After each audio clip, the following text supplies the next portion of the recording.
पुस्तकीय ज्ञान से कोई काम पर विजय प्राप्त नहीं कर सकता। कोई बाहरी क्रियाओं से अपने को इस काम से नहीं बचा सकता। कि महापुरुषों की बात है। अज्ञानी ही अपने को मान लेता है कि मैं ज्ञानी हो गया हूं, मैं बड़ा भारी उपासक हूं। यदि उसे काम में थोड़ा भी राग है तो अज्ञानी ही है, पर अपने को ज्ञानी मानता है।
ये जो बातें बनाते लो हमसे भजन में मन नहीं लगता, ऐसा वैसा, ये आप भोगों में सुख मानकर, स्नेह संबंधियों में सुख मानकर ऐसा बोल रहे हो।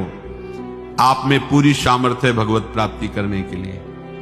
चाहे जो जहां भी जन्मा हो, मनुष्य शरीर पूर्ण भगवत प्राप्ति के लिए युक्त है, उसमें कोई कमी नहीं है। सब में भगवान ने वो ज्ञान शक्ति दी है। वो ज्ञान शक्ति भोगों के कारण आपकी ढक गई है।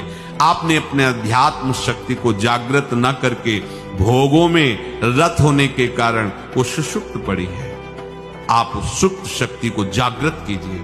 आप ही बड़े बड़े ब्रह्म ऋषियों को जो प्राप्त हुआ है वो प्राप्त कर सकते हैं। आप ऐसा नहीं, जब जगे तब सवेरे। देखो बड़े बड़े नीच कर्म करने वाले भी जब भगवान की शरण में होकर भजन किए तो महात्मा बन गए।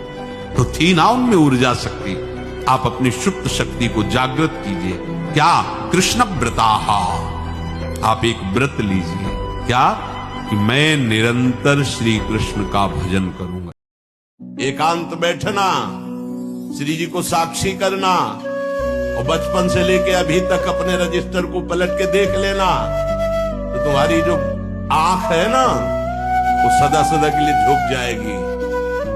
कितनी कृपा मुझ अधम पर है। थोड़ी देर बैठ के अपना भी रजिस्टर पढ़ो। क्या हो तुम? क्या थे तुम? कहां हो तुम?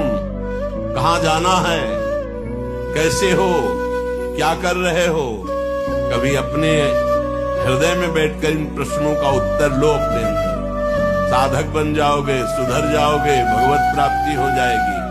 मान लो हमारी प्रार्थना। ये हम किसी राग द्वेष से युक्त होकर, प्रेरित होकर के नहीं कह रहे।